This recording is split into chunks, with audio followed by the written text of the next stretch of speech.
And in fact, there is a parking ban here in Springfield going into effect tonight. Back in February 24th of last year, they actually towed about 150 vehicles over the course of that particular weekend. It's why, in fact, you need to be paying attention to what the rules are here.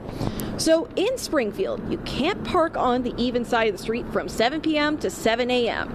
And then there's no parking on the odd side of the street from 9 a.m. to 4 p.m. Cars are ticketed and towed to C&J's on Pasco Road. You have to pay the fine as well as the cost of having the vehicle towed. However, the reason behind these parking bans is safety.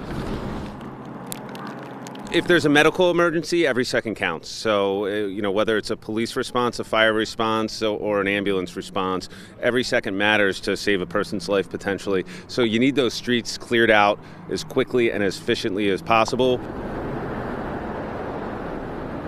After the snow goes away, police spokesperson Ryan Walsh said you or your landlord should make sure you remove the snow and ice from the abutting sidewalk, fire hydrants, or the accessible curb.